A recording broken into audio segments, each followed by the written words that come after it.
welcome to AlzheimersSpeaks Radio. I'm your host, Lori La Bey, and I'm so excited that you're joining us today. We are going to have a fascinating conversation as usual as we learn from people all around the world at all ages and stages of life. Stay tuned as we shift our dementia care from crisis to comfort. Here we go. What you think about, you will bring about dementia change. We will. Hi, everyone, and welcome to AlzheimersSpeaks Radio. I'm your host, Lori La Bey, and I'm thrilled you could join us today. If you liked our opening music, it's called Clarion Call by the Mark Arneson Band, and you can download that on any of your favorite music platforms. For those of you that are new to our show, Alzheimer's Speaks is about sound information, not just sound bites. So maybe, just maybe, you can be our next guest. Now, I want to do a little bit of housekeeping before I introduce our guests here. First, I want to remind you all to go check out Dementia Map. It's our global resource directory, and we would love you to explore that. Maybe you have a service, product, or tool you would like entered. That is easily done, and I would personally love to give you a tour of that site if you would like. Just reach out to me at radio@AlzheimersSpeaks.com. Now, there are a couple of support groups I want to mention. One is a memory cafe. We hold it the second and the fourth Wednesday of each month. It's called Arthur's Memory Cafe, and it is sponsored by Arthur's Senior Care. And you can find information on that on our main website, as well as a Caregiver Connect, which is an in-person meeting for families dealing with dementia, which is sponsored by Brookdale North Oaks. We meet the last Wednesday of each month at 10 o'clock in person here in Shoreview, Minnesota. So again, just reach out to me for more information on that. And then I want to let you know about an important research program for Alzheimer's that you can participate in. It's called Picnic Health, and you can do it from home. Just go to picnichealth.com/speaks and sign up, and you'll get $25. Picnic Health collects and digitizes all of your medical records into one online account. And then you can consent to share anonymized data of your records with medical researchers. By examining this real-world data from medical records, researchers can find the answers that can't be found in clinical trials. So there's important information that each person has in their unique healthcare journey. So please share your story. And if you care for someone with Alzheimer's disease, you can sign up on their behalf as long as you have legal consent and manage their medical records in the Picnic Health account. Again, learn more by going to picnichealth.com/speaks and get your $25 when you sign up today. We're going to hear from the Footbar Walker, and we will be right back. Introducing the life-changing Footbar Walker. I'm Peggy from Danville, Kentucky, and I'm 91 years old. The Footbar Walker revolutionized my care of George. It absolutely benefits the patient and the caregiver both, and that's the beauty of it. It's so easy to use. It folds up just like a dream. I got it in and out of the car without any effort at all. The saving that I made from having to put him in a nursing home came to about $192,000. Does someone you love use a walker? Do they struggle to get up from a seated position? Are you a caregiver dealing with physical pain and stress as you help your patient? The Footbar Walker was designed to assist not only the patient, but also the caregiver. Patients have more control standing up, and no lifting from the caregiver is required. See how it works at thefootbarwalker.com. That's thefootbarwalker.com. Peggy, would you recommend the Footbar Walker? Do I ever? I would not be in the health that I'm in today at this age had it not been for the Footbar Walker. Okay, it is time to introduce our guest today, and I'm so excited. We are going to be talking with Daniel George and Dr. Peter Whitehouse, who are the co-authors of The American Dementia: Brain Health in an Unhealthy Society, which was just published by Johns Hopkins University Press and is now available on Amazon. Peter is a professor of neurology at Case Western Reserve University and a professor of medicine at the University of Toronto. Daniel is a medical anthropologist and an associate professor in the Department of Humanities and the Department of Public Health Sciences at Penn State College of Medicine. Now, I also want to introduce you to Alon Caspi. He is a cohort of mine. He co-facilitates Dementia Chats, which is a webinar series that we do where the true experts speak. And we listen to their voice. And of course, those are people living with dementia. He is a dementia behavioral specialist, and he has his brand new book out as well. Well, I am so thrilled to have you all with me today, because this is going to be a fascinating conversation, because I truly do believe dementia is in crisis. I mean, the whole world's in crisis on many levels, and you throw dementia in there, it gets really, really confusing. And, you know, your book here, American Dementia, Brain Health in an Unhealthy Society, I think this is going to be just a wonderful conversation that we have today. But before I get into my line of questioning, I always like to ask everybody just for a little background on themselves in terms of, have you been touched personally by dementia?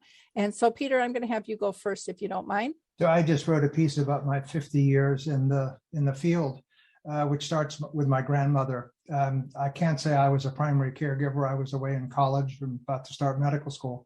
And now, in the later parts of my career, my father-in-law just died a couple of days ago. We helped them move up from Florida to be here in Cleveland with us, and hopefully contributed to some last-minute opportunities for enjoying life, but before, unfortunately, he passed.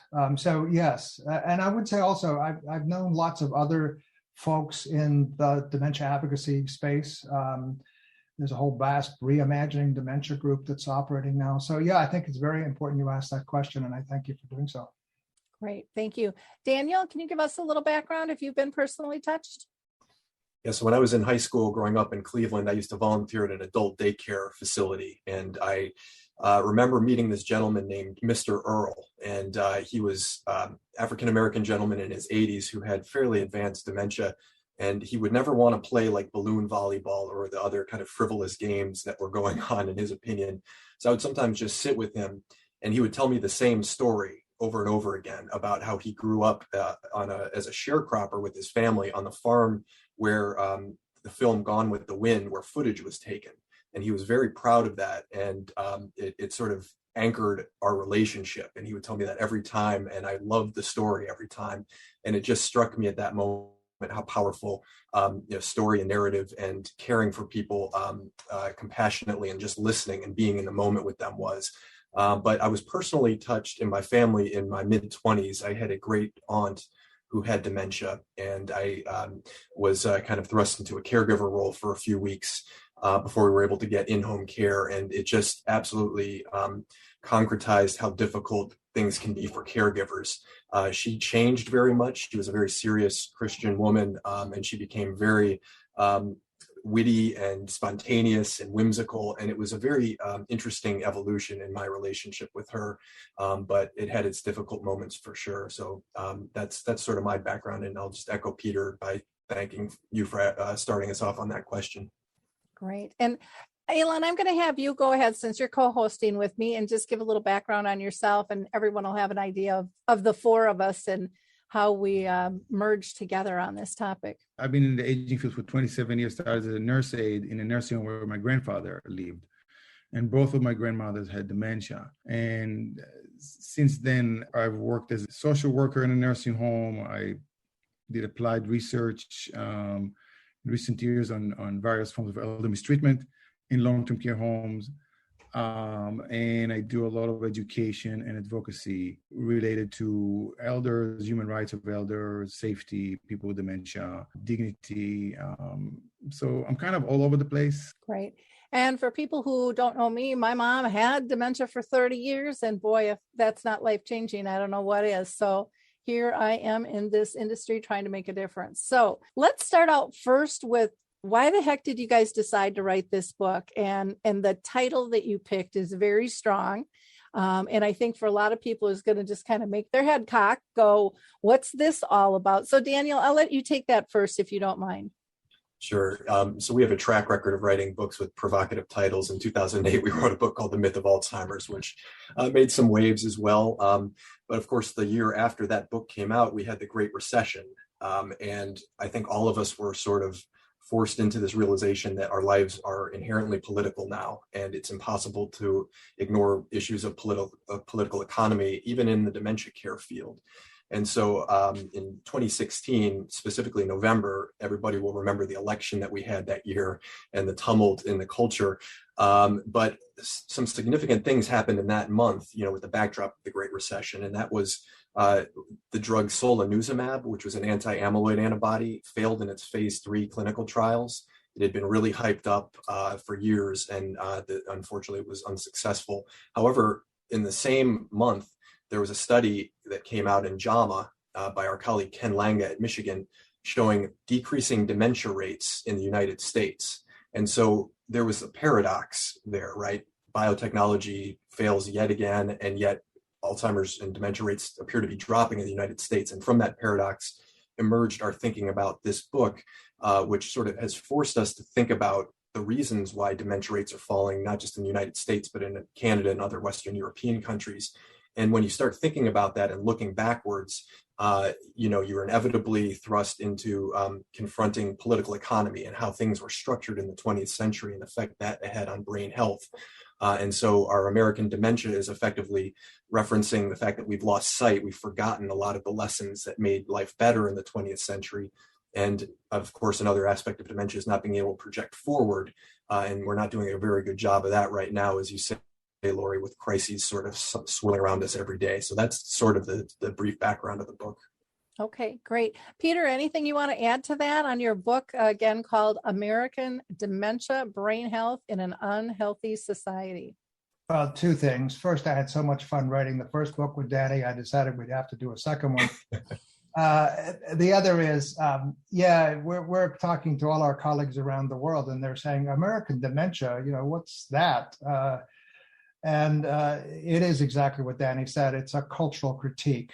It says we are we're remembering badly, we're thinking about the future badly, we're not doing very well with our activities of daily living as a society, as a species. And so we're trying to use the concept of dementia and the importance of going from crisis to comfort in dementia, which you emphasize in your program, as something we really need to think about for its consequences on health in general and society in general. Mm-hmm. So and I kid my colleagues in Canada, well, you have mild cognitive impairment of the North American type, and watch it, you may be on their way to American dementia. Okay, great. Thank you. Peter, I'm going to throw this one to you first, since we were still talking. I think this is a really important question, and that is, what are the consequences of being on this race for the bullet, the magic bullet to fix dementia with drugs?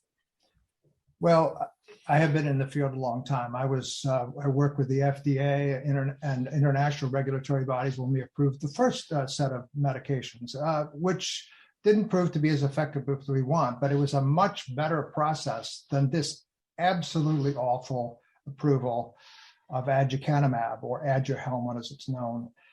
This is a crisis for the field because I don't know if there could have been anything more wrong with this approval. By that, I mean, they used a mechanism that they kind of hid away from the advisory panel that voted unanimously without knowing that they were going to approve it with an accelerated mechanism. They voted against approval on the basis of clinical data. They approved it on the basis of a biomarker, which means some measurement of your biology. In this case, a PET scan of amyloid, which is one of the substances involved in these age-related processes. But it's not been validated. That's to say, we approved a drug, but we don't know if it works clinically. And we certainly know, in the news that we were talking about before we came on, there's more and more evidence that there are safety issues with this drug. A death is being investigated which is probably, although we don't know for sure, related to the medication.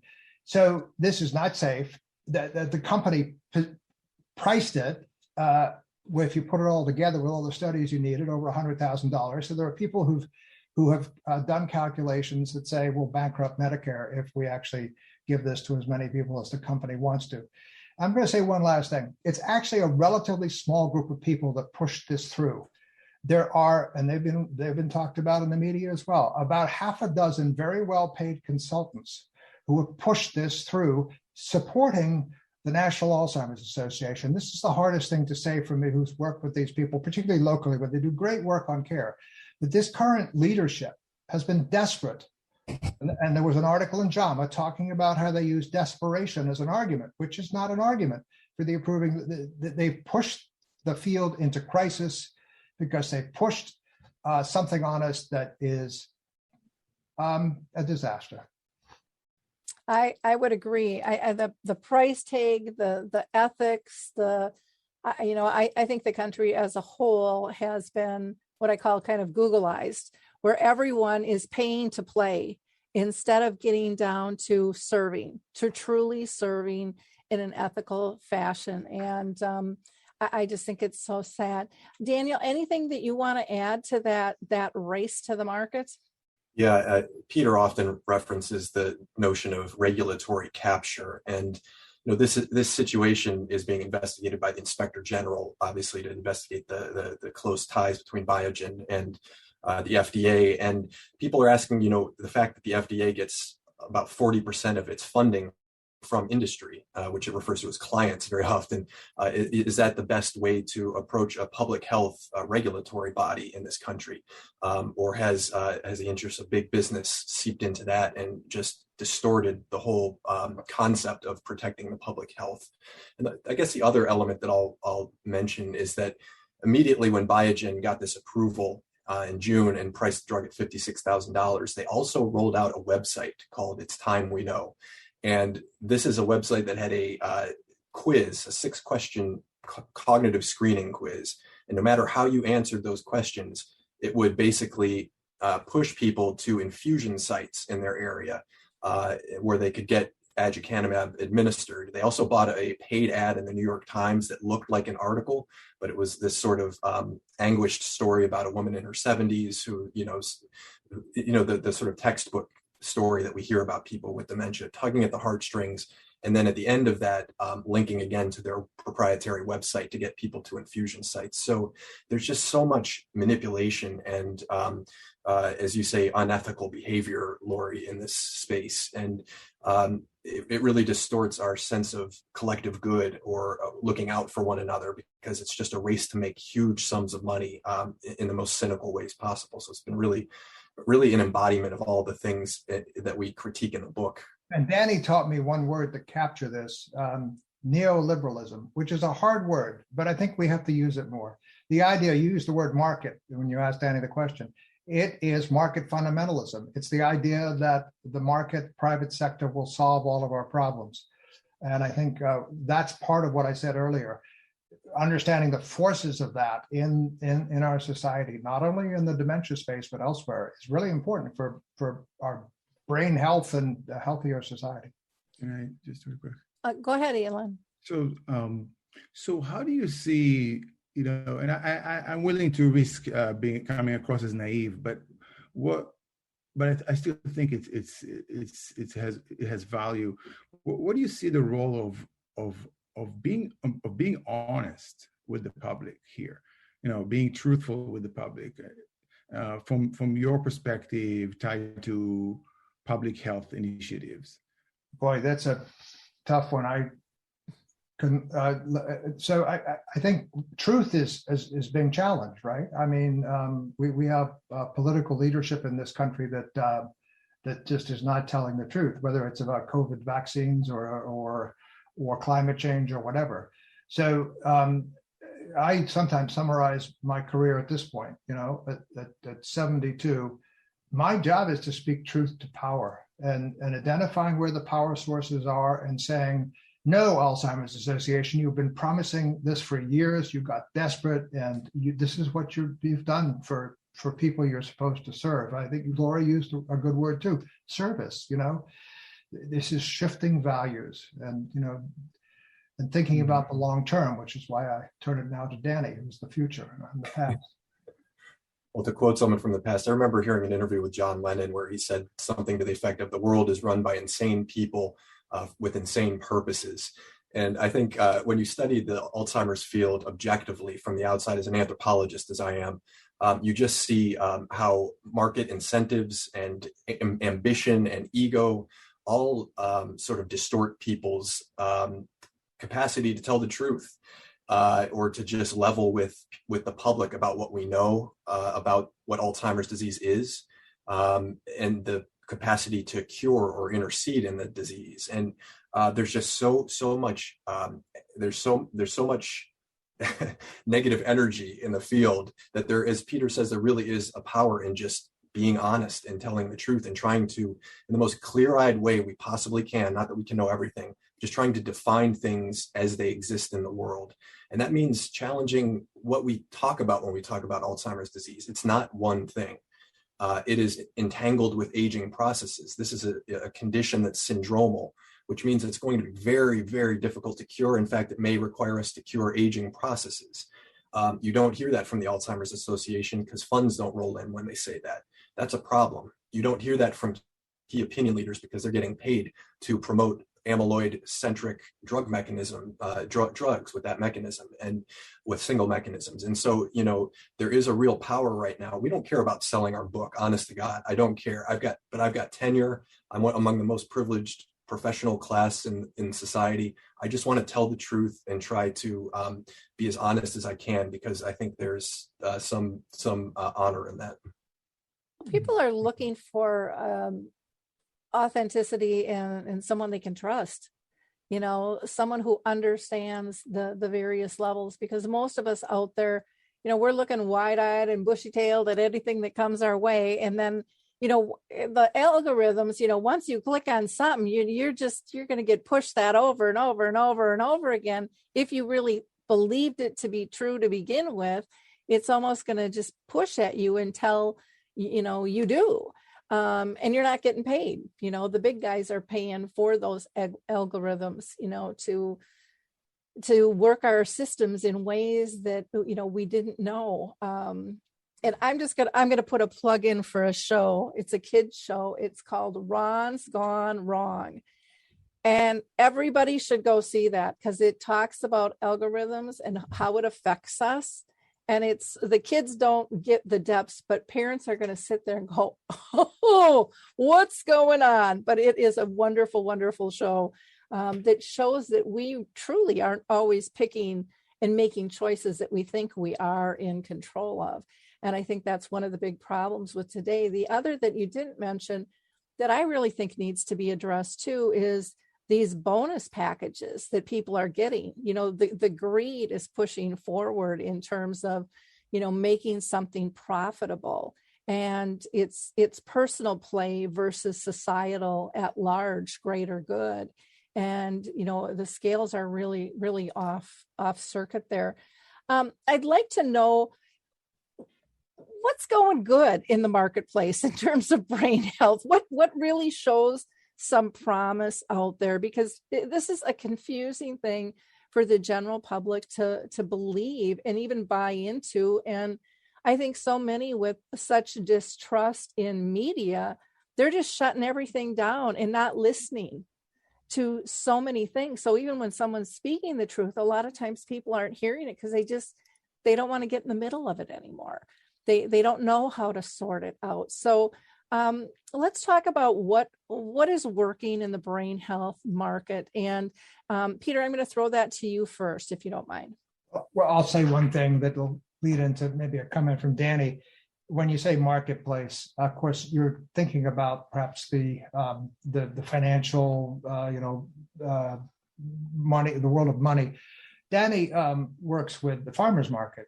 And I mean, to me, people getting together, eating locally grown food, growing it or buying it and eating it. I mean, there's something about human exchange where we do have to buy and sell, but it's very different than what corporate America has become. But I will say also another thing that binds Danny and I together is a real passion about learning and education.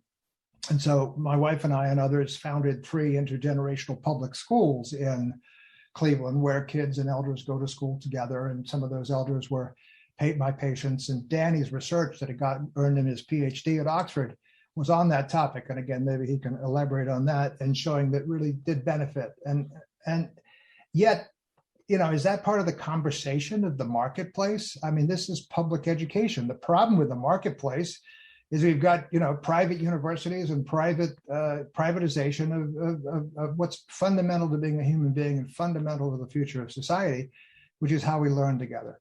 So I think I'll just end by saying that was a message of a dementia-friendly community. Another topic we might want to talk about, a school. Do we think of schools as part of a dementia-friendly community where people with dementia can contribute purpose and joy for them and to the lives of future elders of future generations by working in our case, elementary school kids. So that was a lot. But yeah, I think it's important that we find the sources of hope and the positive energy, because that's what's going to carry us into a future that's a little brighter than what people are trying to portray we are a part of today.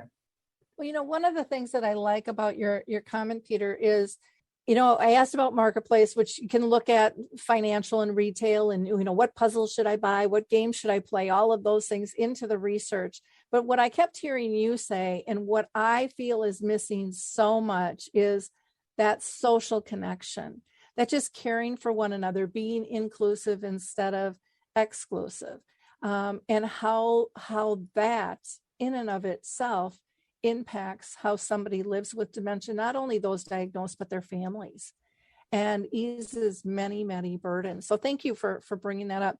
Daniel, for you, are there certain, we hear about, play this brain game and do all of these things. And, what I hear from people with dementia, some really believe in those things and others say that's just not for me. And they like maybe just sitting reading a book or socializing. Is there one answer? Yeah, I think the part of the myth of this marketplace of memory is that we can sort of have salvation for our own minds and memories through enlightened self-care. But there's no single product out there that is going to prevent dementia, prevent Alzheimer's disease, even though that's the marketing copy on a lot of these products. And there's been recent crackdowns by the FTC and even the FDA on some of the excesses of marketing. But, there's nutraceuticals, there's supplements, there's brain training video games and apps, and the data on these shows that, they don't prevent neurodegenerative illness. They may make people better at, a particular function. If a game teaches you how to do one thing, you're going to get better at it. People often ask about things like Sudoku or crossword puzzles as well. And those are all good things to do if you enjoy them. But I think what we're circling around here, which is great, is the value of the protective bonds that bind human beings together. And the fact that when you get a dementia diagnosis, that often comes with a social death that removes people from those protective relationships. And we really have to try to restore a place, a meaningful place for people with dementia. And that's why the intergenerational school has been such a important a part of this story for Peter and I. But, to go back to your original question, Lori, the things that I've seen in assisted living, which make the most profound impact for people living with dementia, are things that are aggressively non-profitable, things that don't have business plans around them, like sitting and listening to Mr. Earl, who I mentioned before, tell a story about his past, the arts, music, pet therapy, dance, all of these things. I have my medical students, we're going to start going over to an assisted living home near our medical school next week, and we're going to do time slips, which is a creative storytelling activity. And it's something that just puts the focus on imagination rather than memory and gets people laughing and being spontaneous again. Those are things that are not commodifiable. Humans have been telling stories for hundreds of thousands of years, or tens of thousands of years at least. We've been painting on cave walls for tens of thousands of years. So getting back to the things that are quintessentially human are really where I see the hope And those things exist outside of a market logic. But that's where quality of life is. That's where meaning and purpose are. And that's where the protective bonds are that are going to really help people living with memory loss. Well, I think, just focusing on hope alone, if someone is playing a brain game and it gives them hope, I think that can help them, just from a mental state. I mean, everyone says, and these are people living with dementia, when I'm down in the dumps, my symptoms increase. But when I feel purposeful and hopeful and connected, hey, I'm fending that off. I don't know what's going on, but I'm doing okay. And I think that there hasn't been enough value to that. But again, I think part of it is the message is the doom and the gloom instead of the hope. And I know when I entered the space in 2009, that was my mission, was to give people hope. I think we can get so much more done together in a hopeful fashion. People, we don't stagnate creativity in what works and what doesn't work. And I think that's another thing that has, kind of kicked things to the curb and gotten us really, really off kilter. You mentioned the arts, and I just did a program. We're just starting. We did a pilot the other day, but it's called Dementia in the Arts. And it's where people with dementia, we do a video like this, and they show us their art. And they tell us when they started it and what they do and what they get out of it and how it's perceived by others. And, we talked about doing exhibits and the pros and cons. And it was just, it's so inspiring for anyone who listens to them. But that's part of the problem, like you were saying, is we have to create a safe, comfortable space for people to have conversations and feel welcomed. And that is no different for any human being. We all want that. And yet someone out there with their little magic wand is saying it's got to be different for a person with dementia. And it really doesn't. We have to adapt that space to meet their needs. But the premise is primarily, in my opinion, the same. Let's go on to the psychosocial model, Peter. And I know that that's a term that you coined. So let's talk about this. This is really near and dear to my heart and has been from day one. So explain what the heck that is to most people who might not know, and why you think it's important. So I had to have a tendency to make up words. Maybe I'll make up one now, but let's talk about that one. So eco, of course, comes from ecological, psycho from psychological, and social from social. And enlightened doctors for some time, led by George Engel, for example, have been talking about biopsychosocial models of health. What that says is what you believe, what we all believe here, that yes, health is something about biology, and it's something about your individual makeup and psyche, and it's something about your relationships, as we've been talking about. Eco changes the word bio to say, as I do tongue in cheek, but not entirely, doctors got the biology wrong. And that you can see that in the Alzheimer's field. It's all about understanding the genes, the reductionistic, molecular, single molecule, single profit-making drug to treat a single disease, all of which is wrong. And what I also say, to bring the word ecological in, as I did when I talked about the farmer's market, the greatest threat to the quality of life of people with dementia is the climate crisis. In fact, for the very reason that you said, Lori, they're just us with, different challenges. And the greatest threat to all of us is the climate crisis, in my mind. And doctors need to think about medicine embedded in a biology which is ecological, which says the health of my body is part of the natural environment that I live in. And that's part of the message in the book. I mean, lead poisoning, air pollution, the quality of our water and our air is an important part of brain health. And we were making progress until people started thinking too much about magic bullets, and they stopped paying attention to the quality of the environments we live in. So eco-psychosocial says to doctors, please take a broad perspective, not only on the psychosocial factors, but on the kind of biology that you practice as a physician. Bring in that public health. Don't just focus on the individual patient and their genes. Well, and I think too, we live in such a diverse society people have different beliefs in terms of medical treatment and what will work from them, from holistic to, to give me that magic pill. You had also talked about, focusing on this single disease, and it made me kind of chuckle because, everyone refers to it, or used to, as Alzheimer's disease. Many still do. Many still don't know the difference between Alzheimer's and dementia. And yet this disease is so diversified and so unknown, and people diagnosed. I just had a man this morning on one of our video chats saying, and listen, if you get re-diagnosed multiple times, I've been living with it for 5 years, I've been re-diagnosed 4 times, that's normal. That's normal because they don't know and symptoms change. And so, again, I don't think the general public knows how difficult this is to even pigeonhole. I think of when my mom was first diagnosed, for 10 years, she was told by her doctor it was hormones.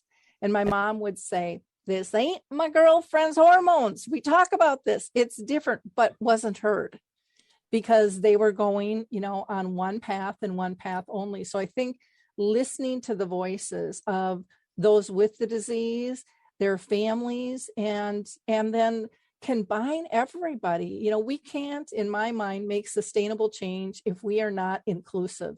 And I think that's how the scales have really gotten off balance, is we have not been inclusive of all levels involved in this disease, which is every single one of us in this world. We're going to be touched by dementia. If it's somebody walking down the street or in line in a grocery store, it doesn't make any difference. We have the ability to react in a positive light versus a negative one. And I think that it really needs to be, taken into consideration. Lori? Yep. So Peter and Daniel, in a recent interview, you had mentioned that over 40% of risk of dementia is modifiable. And I want to just take us one step back to the wonderful book by Margaret Lock, The Alzheimer's Conundrum, where she basically concludes, after interviewing 80 researchers from North America and other countries, she basically concludes something you already, you preach for years. It's a national public health initiative that is based on known, what we know, and we know a lot about lifelong risk factors. Why is it that African Americans have twice, that's the kind of the common quote, and Hispanics have 1.5 the risk of Alzheimer's or vascular dementia. So we kind of know that.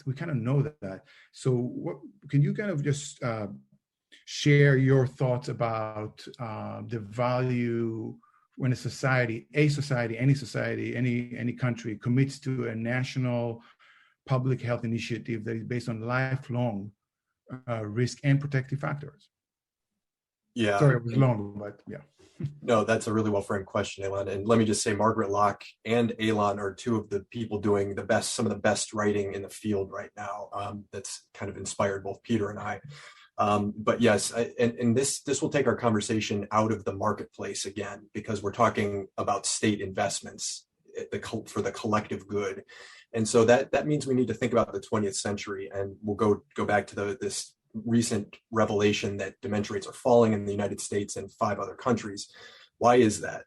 So after the traumas of the world wars and the Great Depression, there were very specific investments made at that time in population health. So there were national health systems put into place in many of these countries. The United States, we've got Medicare and Medicaid, not entirely universal health care, but what that allowed was for frontline care of vascular risk factors. So diabetes, high cholesterol, things that affect the vascular system, affect the brain. And so by better treating those at the population level, that's one theorized contributor to these lowering dementia rates. We also had majorly effective smoking cessation campaigns, which again is a public health investment.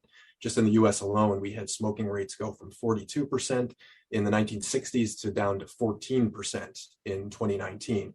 That's another major input for vascular health and downstream brain health. Peter mentioned lead. In the 70s, we were a world leader in the United States with the EPA de-leading gasoline. That resulted in an 80% drop in blood lead levels in the United States. Lead is obviously a neurotoxin. It's a major vascular risk factor as well. Getting that out of our environments was a major input for brain health. And then the last one I'll mention is the GI Bill and Pell Grants and the expansion of state universities during the 20th century. This provided education to tens of millions of more people. And we know because of cognitive reserve, this idea that there's a buffering effect for people who get more years of education. There seems to be something protective about that when the state provides education at that level to millions more people, that is another contributor to downstream brain health. And to your point, Ilan, I will say that something like the GI Bill was not doled out in an equitable way at the time because of segregation in the culture, and universities and colleges didn't admit Black people universally. So that we're dealing with the fallout effects of that. Obviously, if you're a person of color and living in a poor environment, you're more susceptible to lead poisoning. All of these things in an eco-psychosocial model can help us think in a very systematic way about the things that we absolutely know contribute to brain health for all of us, not just an individual in a marketplace playing a brain training game, although that's not a bad thing. But let's think at the 30,000-foot view in terms of public health. And we joke that our book isn't a self-help book exactly; it's an other help book, right? That's sort of the ethos that we're trying to get people to think about the challenge of Alzheimer's with. Right, and you had mentioned in the previous interview the distinction between a self-help book and what you actually intended it to be. You used the word the collective. Right? Can you just kind of briefly just elaborate on that? What can we do collectively? I don't know if you tie it with government or not, but and I think Peter shared a visit he had at Baycrest Geriatric Center in Toronto. He had a certain interaction or experience there that kind of crystallized that distinction in terms of what they're doing, even though I know that Baycrest has one of the top 5, or at least a few years ago, brain research centers in the world. However, they were missing something there. Maybe you can elaborate on that, Peter or Daniel. So yes, I think Lori brought this very much into the conversation. Everywhere you look at it, it's about connections, it's about collective, it's about collaboration, it's about us, not me. Baycrest is an interesting place because they do have a world-class brain research institute, but it's very much psychological.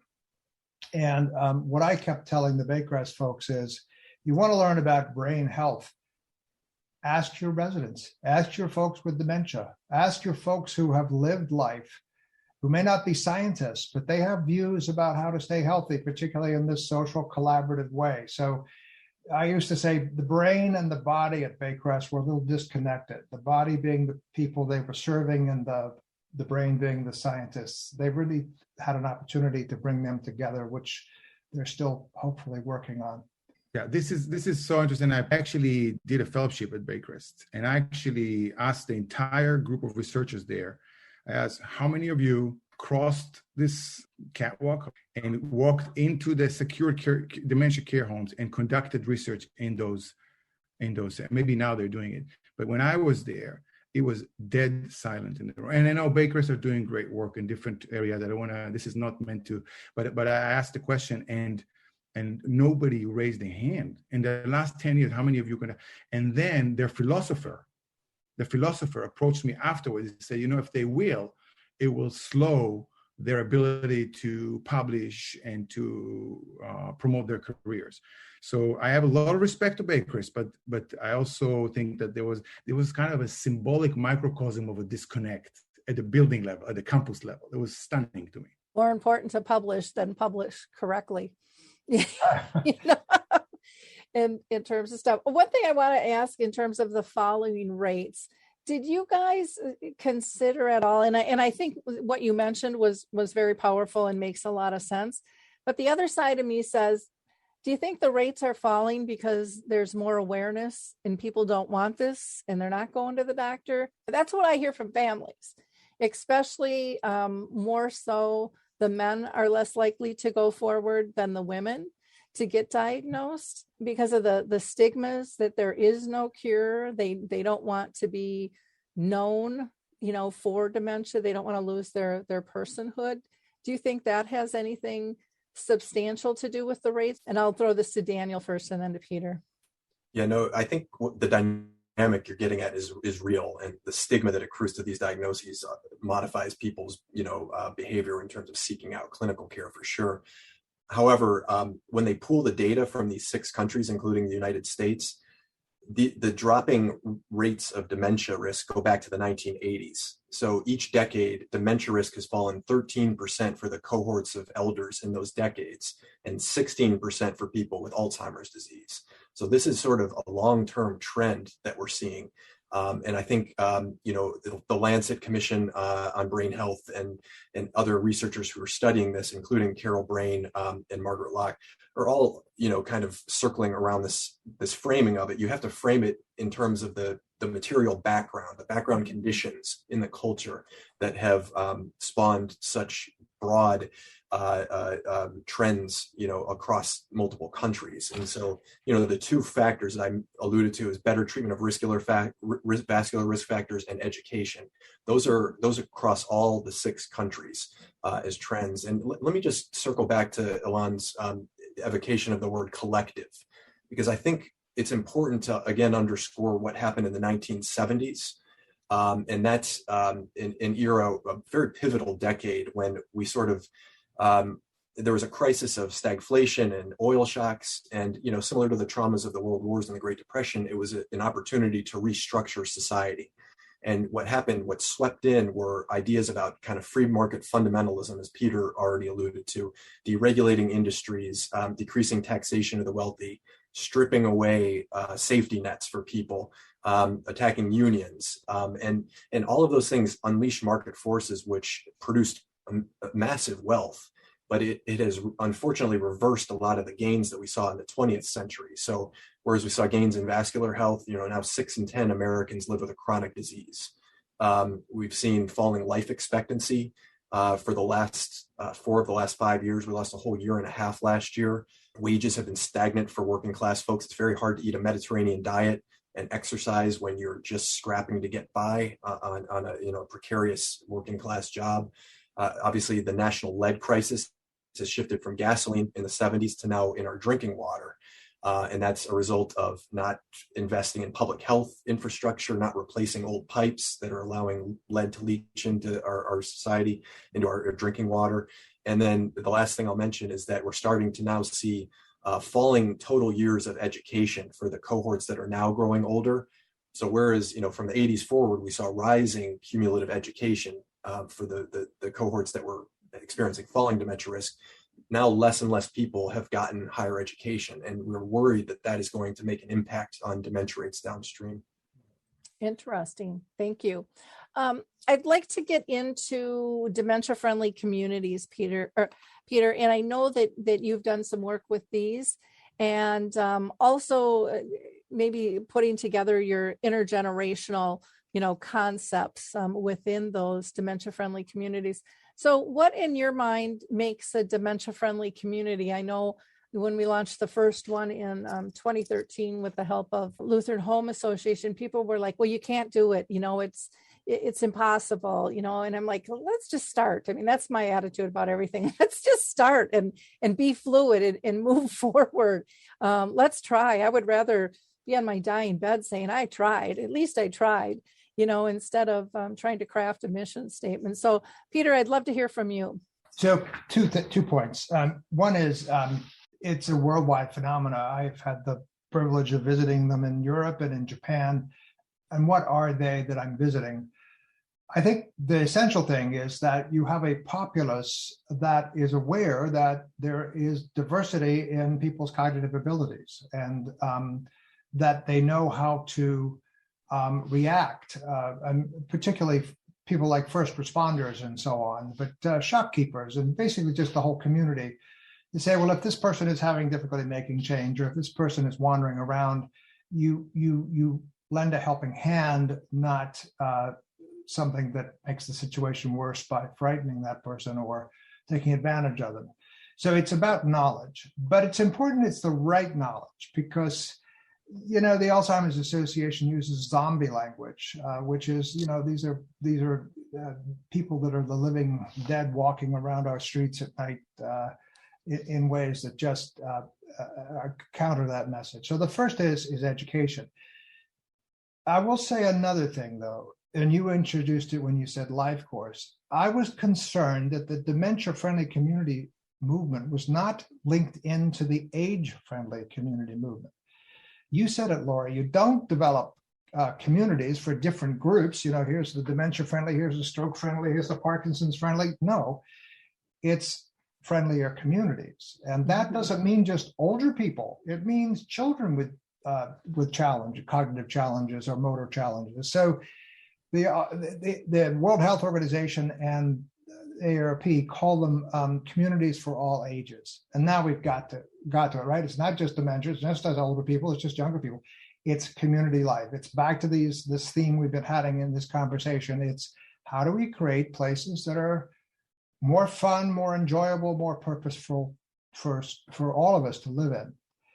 And I'll say one last thing about a community. It is about spirit, what the mission statement of our intergenerational schools. Often schools are not considered part of dementia or age-friendly communities because they're thinking of older people, except, of course, when you have intergenerational schools. But the mission statement of the intergenerational school is spirited citizenship. And I would love to do a study that says the best thing you can do for your brain health is to engage in community life, politically or other ways, so that you're serving other people, not just yourself. And that is what we desperately need. We need people to be engaged with others. And I usually plug Danny George for president sometime during this conversation, so I might as well. I mean, he's very articulate and passionate. We need that kind of young leadership in many spaces in society. Academics as well. When I heard you, Daniel, speaking a minute ago, and I was literally about to say it, and now Peter gave me the reason to say it. I'm looking at you, and of course Peter, but I'm looking at you, and I wish that this same spirit and vision and words that you would speak them in Congress. I honestly think that it is obviously critically important. And I hope that you will find a way to share your vision with lawmakers and Congress, because they are the people who need to hear that. I appreciate that. I resent Peter launching my political career, though, because that is the worst thing you can wish on anybody. But no, I really appreciate your comments on that front. And I mean, part of this is telling a different story about dementia and about what it means to be a human who's a part of a community. And I think, the gerontocracy in Washington, D.C. could use some new ideas and, different energy, as you say, Elon. So perhaps we'll find a way to do that. But at this point, I'm unfortunately just the guy who wrote a book. But if somebody wanted to give me an audience, I'd be happy to. Right. But things start like that. And you and Peter have done a lot of thinking for many years. And I think that if there's an administration, I'm thinking about the Biden administration, about, I can see you sitting with him or his staff and sharing the vision. I mean, I really do. And I really think it's important for that to happen. How to make that happen? I don't know. I think we should distribute the link to this program to everybody in Congress, right, Lori? Can we do that? Yeah, we can push it out there. What the heck? I mean, it's so funny because what we're talking about is being inclusive, serving. And right now, that is, to me, the last thing Congress is doing. They are self-serving. They are they've pillared themselves apart, and it's just protecting territory and not protecting the territory who hired them to be in the positions to begin with. And so, I've always had this saying: "What's good for dementia is good for all of the world." It's a really, yes. And I think what's so funny with it is, so many people and organizations want to make it so complicated that no one will question them, when really it comes down to simplicity. It comes down to ease. It comes down to being kind. It comes down to offering a hand when somebody needs it. If they've got dementia, if they're a young child, they're whatever age, if they're mentally ill, it's just really about how do you want to be treated, and treat others like that? And we have totally lost sight of that. The vision that it doesn't have to be complicated. And to me, more importantly, and you guys might disagree with this, but it doesn't have to be perfect. Just damn it, get out there and start it. Listen to the people, analyze things, and be fluid and make changes as the needs prove that they need to be changed, instead of some equation you have back on your desk saying, this is the projection it's going to take. We're not always right with our projections. And we have to be in the middle and observant and listening to people. And so much of what needs to be changed can be changed very easily. You know, we talk about the culture movement and change. And, you know, when I go speak with people on this, you know, everybody thinks it has to be big and cumbersome and no one's going to get on board. And it really just starts with a smile. It starts with eye contact.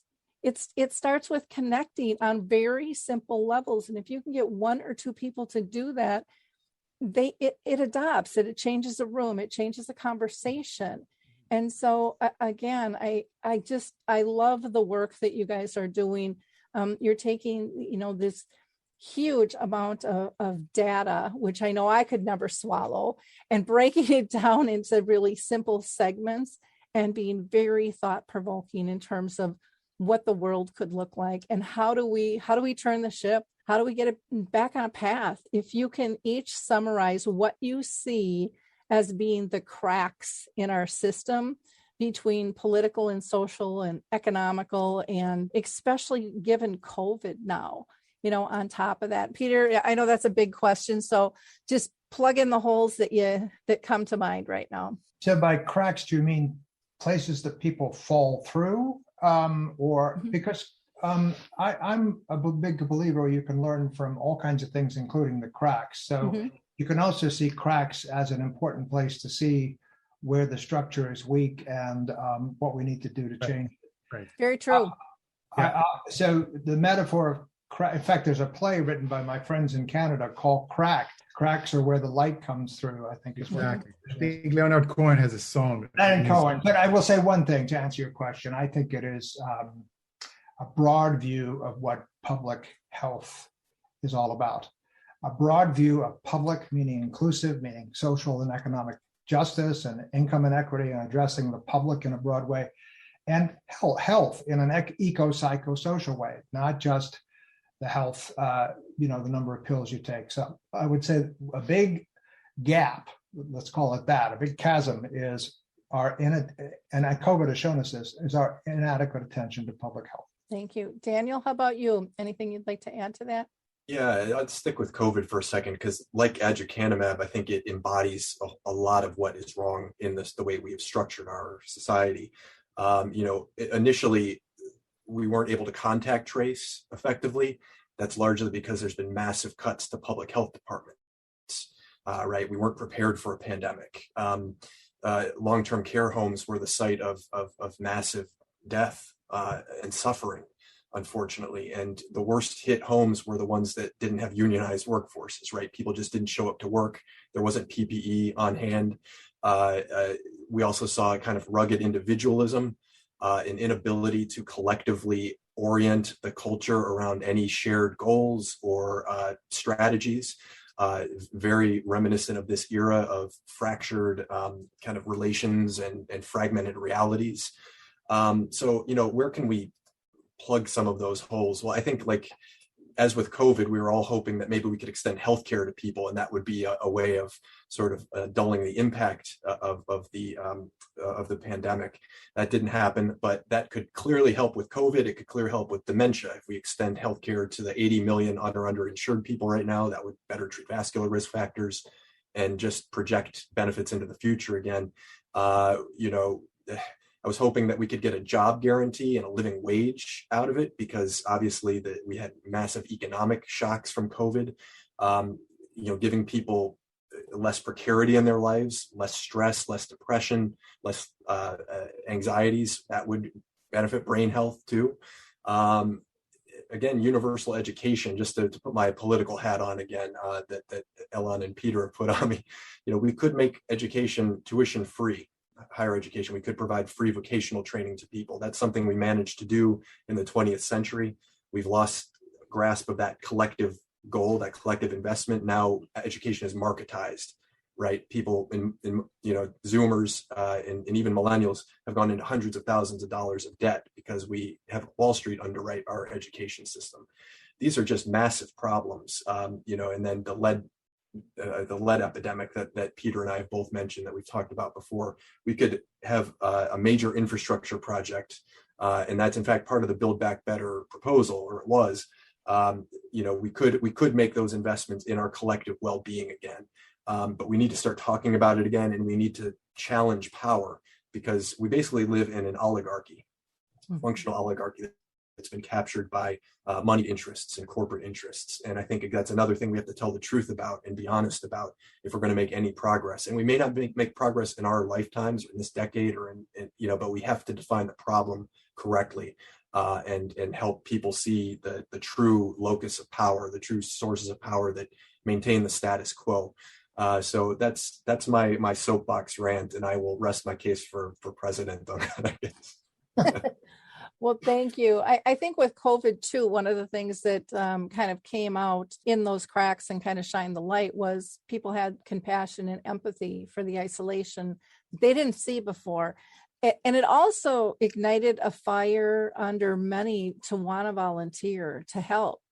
And that has not been embraced. And we need to figure out how to harness that before it goes by the wayside again, because so many people want to help. And the last thing I'll say is, we've talked a lot about societal good, and being inclusive. And I think one of the things that need to change, and Peter, maybe you can come up with a new word, but I think people take that and go, it's socialism. And they have a real perceived idea on what that means and what that looks like, when we're really talking about, the betterment of society as a whole. I think when you work towards the greater good, I don't think you can go wrong. I personally really don't.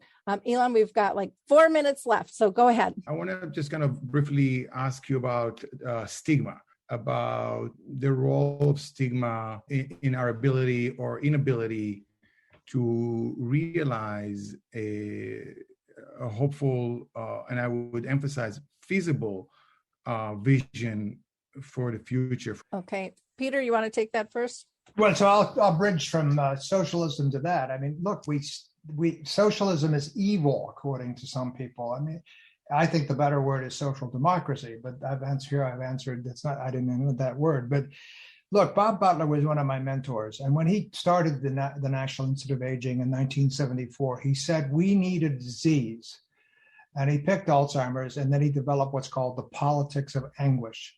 You have to make people desperate, anxious. I mean, he regretted that later in his career, and he also is someone who said Alzheimer's is not one thing. So he kind of got with the program, but politically, he created a monster because as soon as you start fear, desperation, you create stigma. And what I say all the time is, why does the Alzheimer's Association create all these images and then go out there and say we want to destigmatize it? What I say is, why do we dehumanize people and then all of a sudden put them into arts programs and music and try to rehumanize them? As if, wait a minute, as Lori said, isn't this what we all want from a community, a place where we can be respected and have dignity? So I think, I think you've got to look at where does stigma come from, and it comes from people that want to demonize individuals, be they socialists or be they people with dementia, and that reflects back on them and in terms of the lack of humanity there. I mean, so some of the forces of stigmatization are really quite malignant. So I want to stigmatize the stigmatists. Thank you. Daniel, anything you want to add to that? Yeah, I think part of telling the truth is helping to demystify what it means to be a person living with dementia. And that gets clouded by all of these tropes and metaphors that kind of frame that, and dramatize that process and alienate us from people living with memory loss. And so part of it is challenging those tropes and stripping them away and helping us see people living with dementia as people on a continuum that we're all on. One of our chapters, in fact, is called Occupy the Nursing Home. And I want to pick up on the spirit, Lori, that you're referencing, which is people want to help. They want to be part of something meaningful. They want to have thick personal bonds with people. That's how we've evolved as human beings. So yeah, go to nursing homes, break down those walls. You know, we started in the 90s with person-centered care, then it evolved to relationship-centered care. Now we talk about community-centered care. Let's break down the walls of these institutions. Let's use the arts. Let's use our passions and hobbies to connect with people living with memory loss, memory challenges. And let's have a less alienated society by virtue of breaking down those walls. Everybody wants to live a good life that's secure and calm and connected with other people. And we just need to strip away a lot of the bad stuff first. Right. Well, I think it's an excellent point, and I think Kate Swaffer from Australia is a big leader in the field, as we all know. She had actually the last piece of the 2019 book or revised edition of Kitwood's 1997 book, Dementia Considered the Person Comes First. She writes about, but the way to do it is if people with dementia will drive the conversation. And I think that's an important distinction as part of if we're really committed to authentic partnership with people living with dementia, which, as the phrase goes, nothing about us without us, right? I agree. But I just want to thank you guys so much for being part of the show. This was just really insightful for me, and I could talk with you guys all day long. Now you can go to their website, AmericanDementia.com. That's AmericanDementia.com. You can get the book, American Dementia, Brain Health in an Unhealthy Society, on Amazon. They also have a Facebook page, The Myth of Alzheimer's, which was another book. And we have their Twitter accounts, as well as a link to an article in Psychology Today. So please share this. I think it was a really healthy discussion about what's going on in a different way to look at what's happening to all of us and how it's affecting the world we live in. So again, thank you so much. I really appreciate your time today. Thank you, Peter. Thank you. Bye Danielle. now. Thank you. Thank you both. Thank you, everybody. Thank you. Bye now. Hi, everyone. This is Meredith from the Senior Fitness with Meredith podcast, where I discuss all things for seniors, from fitness, your health and wellness journeys, how to be all over strong and beyond. I also have my mini podcast called Motivation with Meredith. It's a great, quick motivational pick-me-up for your days. Join me, listen now, search for Senior Fitness with Meredith on your favorite podcast platform.